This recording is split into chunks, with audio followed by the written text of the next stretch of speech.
ओम नमो भगवते वासुदेवाय। श्रीमद्भागवत महापुराणं नवमः स्कन्धः अथ प्रथमोऽध्यायः। राजोवाच मन्वन्तराणि सर्वाणि त्वयोक्तानि श्रुतानि मे वीर्याण्यनन्तवीर्यस्य हरेस्तत्र कृतानि च। योऽसौ सत्यव्रतो नाम राजर्षिर्द्रविडेश्वरः ज्ञानं योतीतकल्पान्ते लेभे पुरुषसेवया स वै विवस्वतः पुत्रो मनुरासीदिति श्रुतं। त्वत्तस्तस्य सुताश्चोक्ता इक्ष्वाकुप्रमुखा नृपाः तेषां वंशं पृथक् ब्रह्मन् वंश्यानुचरितानि च कीर्तयस्व महाभाग नित्यं शुश्रूषतां हिनः। ये भूता ये भविष्याश्च भवन्त्यद्यतनाश्च ये तेषां नः पुण्यकीर्तीनां सर्वेषां वद विक्रमान्। सूत उवाच एवं परीक्षिता राज्ञा सदसि ब्रह्मवादिनां पृष्टः प्रोवाच भगवान् शुकः परमधर्मवित्। श्रीशुक उवाच श्रूयतां मानवो वंशः प्राचुर्येण परन्तप न शक्यते विस्तरतो वक्तुं वर्षशतैरपि। परावरेषां भूतानामात्मा यः पुरुषः परः स एवासीदिदं विश्वं कल्पान्तेऽन्यन्न किञ्चन। तस्य नाभेः समभवत् पद्मकोशो हिरण्मयः तस्मिन् जग्ने महाराज स्वयंभूश्चतुराननः। मरीचिर्मनसस्तस्य जग्ने तस्यापि कश्यपः दाक्षायण्यां ततोदित्यां विवस्वानभवत्सुतः। ततो मनुश्राद्धदेवः संज्ञायामास भारत श्रद्धायां जनयामास दशपुत्रान् सात्मवान्। इक्ष्वाकुनृगशर्याति दिष्टधृष्टकरूषकान् नरिष्यन्तं पृषध्रं च नभगं च कविं विभुः। अप्रजस्य मनोः पूर्वं वसिष्ठो भगवान् किल मित्रावरुणयोरिष्टिं प्रजार्थमकरोत् प्रभुः। तत्र श्रद्धा मनोः पत्नी होतारं समयाचत दुहित्रर्थमुपागम्य प्रणिपत्य पयोव्रता। प्रेषितोध्वर्युणा होता ध्यायंस्तत्सु समाहितः हविषि व्यचरत्तेन वषट्कारं गृणन् द्विजः।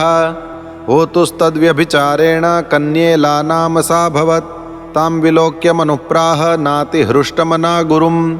भगवन् किमिदं जातं कर्म वो ब्रह्मवादिनां विपर्ययमहो कष्टं मैवं स्याद् ब्रह्मविक्रिया। यूयं मन्त्रविदो युक्तास्तपसा दग्धकिल्बिषाः कुतः सङ्कल्पवैषम्यमनृतं विबुधेष्विव। तन्निशम्य वचस्तस्य भगवान् प्रपितामहः होतुर्व्यतिक्रमं ज्ञात्वा बभाषे रविनन्दनम्। एतत्सङ्कल्पवैषम्यं होतुस्ते व्यभिचारतः तथापि साधयिष्येते सुप्रजास्त्वं स्वतेजसा। एवं व्यवसितो राजन् भगवान् समहायशाः अस्तौषीदादिपुरुषमिलायाः पुंस्त्वकाम्यया। तस्मै कामवरं तुष्टो भगवान् हरिरीश्वरः ददाविला भवत्तेन सुद्युम्नः पुरुषर्षभः। स एकदा महाराज विचरन् मृगयां वने वृतः कतिपयामात्यैरश्वमारुह्य सैन्धवम्।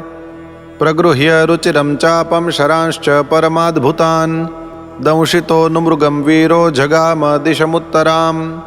सकुमारो वनं मेरो रथस्तात् प्रविवेशः यत्रास्ते भगवान् शर्वो रममाणः सहो मया। तस्मिन् प्रविष्ट एवासौ सुद्युम्नः परवीरः अपश्यत् स्त्रियमात्मानमश्वं च वडवां नृप। तथा तदनुगाः सर्वे आत्मलिङ्गविपर्ययं दृष्ट्वा विमनसो भूवन् वीक्षमाणाः परस्परं। राजोवाच कथमेवं गुणो देशः केन वा भगवन् कृतः। प्रश्नमेनं समाचक्ष्व परं कौतूहलं हिनः। श्रीशुक उवाच एकदा गिरिशं द्रष्टुं ऋषयस्तत्र सुव्रताः दिशो वितिमिराभासाः कुर्वन्तः समुपागमन्। तान् विलोक्याम्बिका देवी विवासा व्रीडिता भृशं भर्तुरङ्कात् समुत्थाय नीविमाश्वथ पर्यधात्। ऋषयोऽपि तयोर्वीक्ष्य प्रसङ्गं रममाणयोः निवृत्ताः प्रययुस्तस्मान्नरनारायणाश्रमं। तदिदं भगवानाह प्रियायाः प्रियकाम्यया स्थानं यः प्रविशेदेतत् स वै योषिद् भवेदिति। तत ऊर्ध्वं वनं तद्वै पुरुषा वर्जयन्ति हि। सा चानुचर संयुक्ता विचचार वनाद्वनम् अथ तामाश्रमाभ्यासे चरन्तीं प्रमदोत्तमां स्त्रीभिः परिवृतां वीक्ष्य चकमे भगवान् बुधः।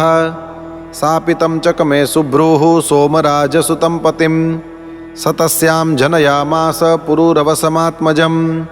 एवं स्त्रीत्वमनुप्राप्तः सुद्युम्नो मानवो नृपः सस्मार स्वकुलाचार्यं वसिष्ठमिति शुश्रुम। स तस्य तां दशां दृष्ट्वा कृपया भृशपीडितः सुद्युम्नस्याशयन् पुंस्त्वमुपाधावत शङ्करम्। तुष्टस्तस्मै स भगवान् दृशये प्रियमावहन् स्वां च वाचमृतां कुर्वन्निदमाह विशाम्पते।